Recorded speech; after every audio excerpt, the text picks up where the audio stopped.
morning and welcome to the Florida Aviation Network. I'm Ben Coleman, your host for today, and also a correspondent for Air and Space Television, up-and-coming television network dedicated to aviation and aerospace. The Florida Aviation Network is here for aviation safety and education purposes, and we have the pleasure of being down at Sebring for the Light Sport Expo 2013. And we can date that because we're here with something that is going on that's going to be a phenomenon that we will see well beyond 2013. But here we are for the first time with Samson Motors and the Switchblade. And here I have a gentleman I'd like to introduce you to him, and I'm going to let him introduce himself. I'm Sam Bousfield from Samson. Thank you. That's classic because Sam is the gentleman behind the thought and the process for the Switchblade. And, you know, Sam, the thing is, I know a lot more than I need to know, but I want to transfer my knowledge to what the viewing public here has to see. What got you started in aviation? Where did you get this idea that aviation was a neat place to go and things to do? I guess it was mostly from youth when I was always interested in things flying and always hang out at the airport as much as I could. But it really started to gel, I'll say, when I was doing some inventions and got more and more interested in aviation style inventions. And I came up with it's a new propeller design, a way of shaping the fuselage that would give some efficiency to a prop. Beyond what we had so far. And Boeing engineers got interested in it. We had a Stanford prof in aerodynamics that was interested, and we did about 4 AIA papers. The design eventually was used to recalibrate the Swedish wind tunnel, so it was really, really nice. Well, as we say in some of the education terms, there's 101, there's aerodynamics 101. That sounds like that's aerodynamics 108 if you got the Boeing guys involved. Yeah, it was really nice. I think I'm the only person ever to get the use of Boeing's computers and data points and engineers off hours time with the approval of the company, because it was benefiting Boeing as well. They were getting some of the design data that they could use for their supersonic jet. Sam, tell me, with your obvious architecture background and your engineering background, designer background, and inventor background, how does all that wrap up to what you're doing here with the Switchblade? Why the Switchblade? Well, I was looking at that point, I was looking at what does aviation really need? And what I saw was that aviation needed to be more useful. It needed to be in greater and larger numbers used, and something that you could do every day. You know, you drive every day. Why don't you fly every day? Why isn't it something that makes your life better? And that's where I started working with the Switchblade. How can you get there? So that's the outcome of that design. It took about 3 years to come up with some sort of package that would give us that leap into the future. Now, Sam, the flying car principle and concept isn't really new. I'm sorry to break that to you. Okay. But there is a flying car up just north of here in Kissimmee, and it's literally the Aero car, and you know, it backs up and clips onto its wings and goes flying off, and then it drops the wings and it drives off as a car. But it's really not a good airplane. It's not that much of a car either.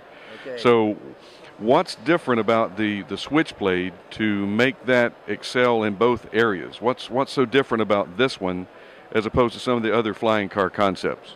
Well, I think in our case it was an idea of packaging that made this so that you could take your wings with you, and you could take your tail and drive anywhere you wanted to go. Go ahead and swing the wings out, take off and fly anywhere you wanted to go, and not have to be limited by, oops, I want to land and drive under this weather, but I can't really drive under the weather and take off the other side because my wings are back at the airport.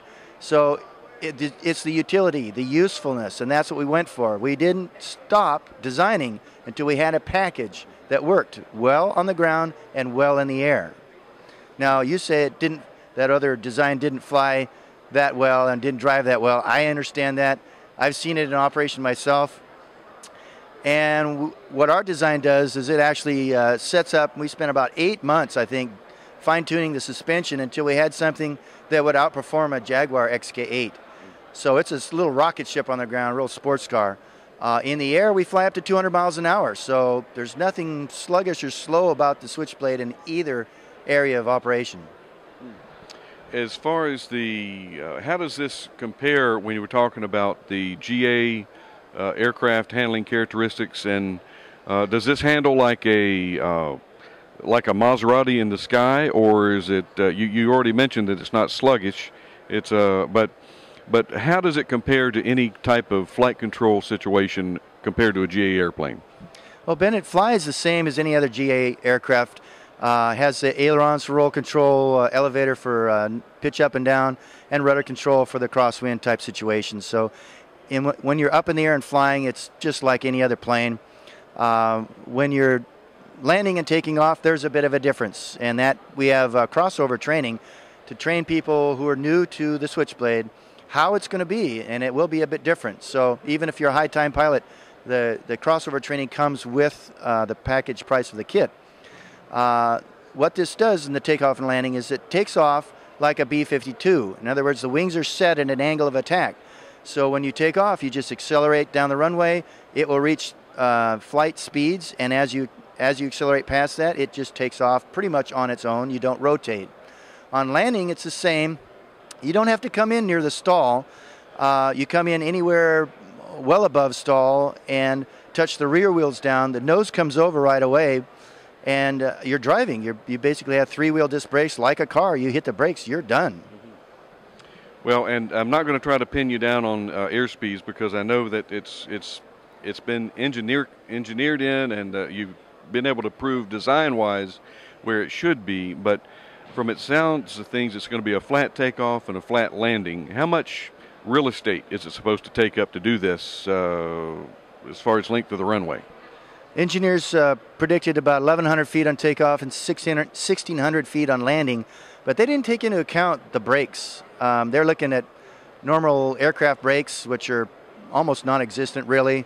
It's good for maneuvering on the ground, but not really stopping a plane at high speed. With automobile brakes, you have repeated high-speed stop capability. And when you touch the rear wheels down and land it on the X-plane, which is an engineering-based flight simulator we've used to validate some of the aerodynamic engineering done by Dark Corp out of Lawrence, Kansas, I've actually set it down at minimal speed and landed within 300 feet. So we'll see if I can touch down in a football field or not. I don't really know.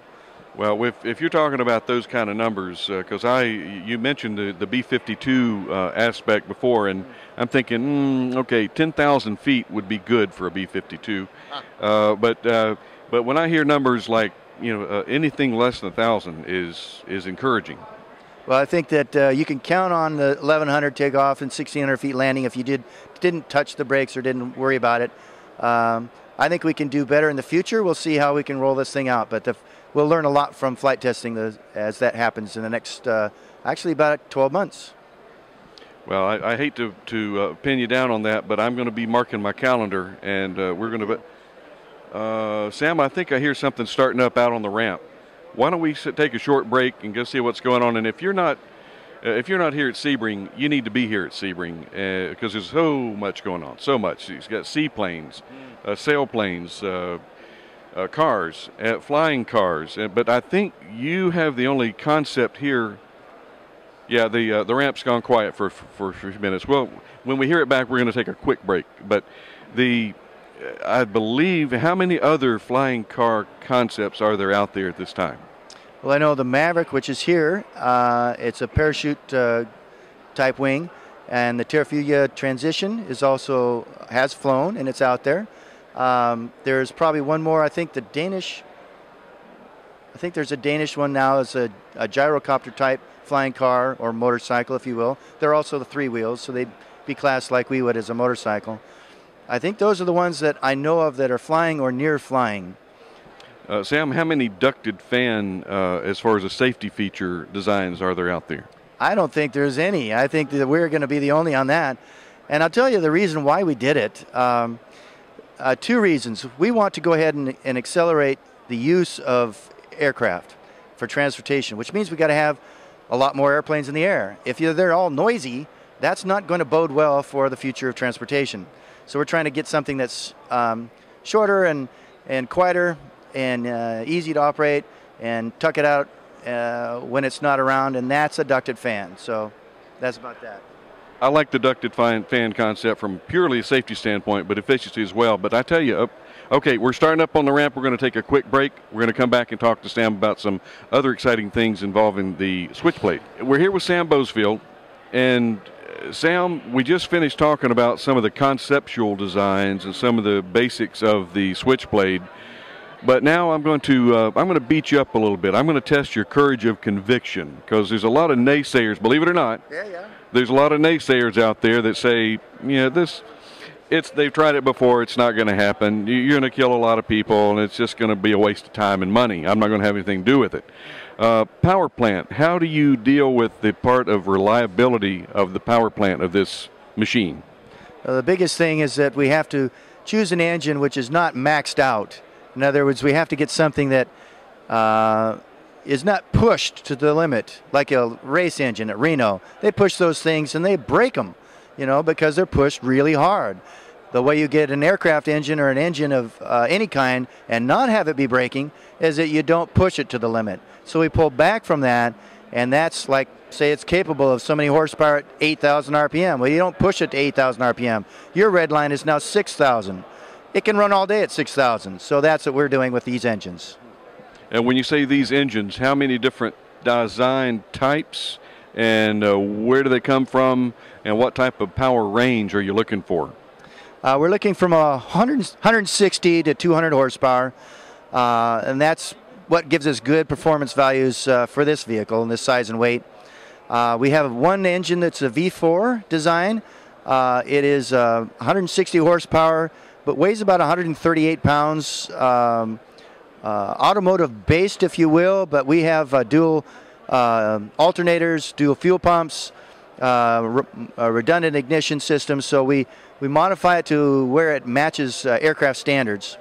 And of course, it's now been tested for well over a year, has produced very, very good results and good durability, so we're happy with that engine in our use. The other engine is from Coates International. It's an inline 4, liquid cooled. Both of them are liquid cooled, and it's the 200 horsepower engine. It'll be turbo normalized, so we'll be able to have boost on that one up to altitude for those guys that live high and fly high. That's an engine that we will use into the future and modify it for our use as we grow the vehicle, because that's an engine we would help pay for and design and make our own. Okay, Sam, I used to fly, but I don't think I could pass my third-class medical anymore. But I sure hate to give it up, and the light sport category is now alive and well and flourishing in the United States, and I'm going to say around the world for that matter, because it is an international type of an aircraft. How can this help me as a potential aviator pilot that can't get a medical? Well, if you wanted and could fly LSA in the future, it looks like we'll be able to get into the LSA market in the future. Right now we're in experimental, which means you build 51% of it yourself or in a builder assist program, which is similar to what we'll be offering, and have that set up already. Now, you could, if you wanted to, get a Switchblade, fly and drive it while you can. If you happen to lose your medical, they can't take the car away from you. So you could just continue to drive if you wanted to and just say, look, I'm a pilot, this is my plane. I'm not flying it right now, but this is my plane. I'm going to put it out in the front yard and crank the wings out on it just to maybe sip on sarsaparilla on a nice sunset. Yeah. Okay, I'm flying it along now, and you do have it down to weight for a light sport aircraft. And I'm flying along, and for the reason that I can't get my medical or can't maintain it, something bad happens. What happens then? I'm passing out and I'm by myself. Am I dead? Well, if you get into trouble with a Switchblade in the experimental version that we're putting out right now, a ballistic chute comes standard with the kit. So you have the option to pull or push the little red safety button, and the vehicle will drop down under the parachute, and hopefully that will save your life and whoever's with you if that's an occurrence that happens and you need to do it that way. Same would be for passenger. If you did happen to pass out or something, the passenger could also push that and get themselves and you to safety as well. I'm trying to think of some more negatives here, Sam, and Bring it on. now that's courage of conviction, but I'm having a heart because I'm so enthralled and enthusiastic about the design. I can't think negatively. What have you heard from other naysayers? And believe me, in this business, there's an awful lot of naysayers. What have you heard, and what can you discourage or dispel to our viewing audience here? Well, I laugh at some of them, and some of them we take seriously. We go, oh, we should look at this, you know, to see if there's something about it, because you know you get the guys that say man shouldn't fly. Well, we've been flying for I don't know how long now, but okay, that one's done with. Okay, get over it and get in present time. Some say that motorcycles shouldn't fly, and I go, well, let's see. The Wright brothers were bicycle makers, and they kind of flew. Let's see. Okay, we'll go with something else now. But there are some interesting ones. There was a fellow that had I guess you'd say an additive or something extra for us, and I liked the concept. He says, your wings are too low. They're going to scrape. If you come in at crosswind and you're trying to adjust things, you're going to scrape a wing, and that's a problem. He says, you should put a wheel on the wing. And I said, well, that sounds like a wonderful idea. I like that idea. And so we're going to go ahead and put a little wheel on the wing like a lot of gliders do, because then if you do happen to drag a wing on the pavement, it's not rubbing your lights off and your wingtip. It's actually just rolling along without much drag and not causing trouble for you. So sometimes we catch things that are pretty good. How about the aspect of the builder? Because you know there's some folks that are excellent. I mean their quality standards far exceed any of the aircraft manufacturers I've ever come across. And after 40 years, you see a lot of aircraft manufacturers. And then you have the other end of the spectrum, those that I don't know if I'd want to use a mailbox if they put it together. How close is your quality control going to be to ensure that there aren't any rogue or bogus assemblies out there? We actually are setting up our own training center at our main facility, so that if you come and get trained, you'll have a Switchblade or Samson technician certificate, and that is a level of quality assurance that we can give out to people, so they see that on the wall, they'll know, okay, they went for the training. This doesn't mean that an A&P won't be able to put this together, or a good builder won't be able to put it together without that. It just is another thing that shows people, I have some confidence here. I don't know this person, but they've got the certificate that says they went for the training and passed. So that's one thing for sure that we'll do. We will have our own builder assist centers, and actually the first one at Prineville, Oregon is where the prototype is going to be built, is using people that are trained up to build the Cessna Corvallis. Those guys know how to build airplanes, so you know, if we can use guys like that, we're well ahead of the game. Okay, the finish. You've mentioned the term and used the term Ferrari and Jaguar. What type of quality are we going to be looking for the final finish on this machine, and what constitutes the primary composition, the surface, if you will? Fiberglass, aluminum? This is a carbon composite aircraft. It's got a honeycomb core with Kevlar in the mix for integrity. And I think that just due to that and the quality of molds that you can get these days, it'll be what's called a Class A finish on the outside for automobile use. That's what they would call it, a Class A. You basically minor sand and paint. And so it should be, I would say, a pretty good fit and finish. That's our goal, and the attempt is to get something that's a high quality product. Well, I tell you, Sam, I'm nothing but enthused and encouraged by what I have seen and heard. And believe it or not, I heard about this word of mouth. Okay. And that's still the best form of advertising. Okay, great. That the Switchblade, have you seen this new Switchblade design? Well, that looks like they've got something there. And I've got to pretty well admit that it sounds like it. How would I get more information if I was so inclined to get the Switchblade information? Well, sure. I guess this is my opening to pitch whatever I want here. I would go to the website, www.samsonsky.com, S-A-M-S-O-N sky.com. That's the easiest place to get a lot of data in a hurry, pictures, data, specs, everything else like that. And then go ahead and go from there. You can see some of the videos we posted up, a lot of the different articles that have brought out for us, something like this.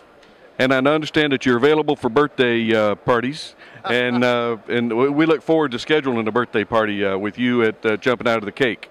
Okay. All right, thank you, Sam. And again, for the Florida Aviation Network, and hopefully you'll be able to watch this on Air and Space Television soon to a cable station coming to you. We are going to sign off from Sebring at this point until we next get the interview. See you.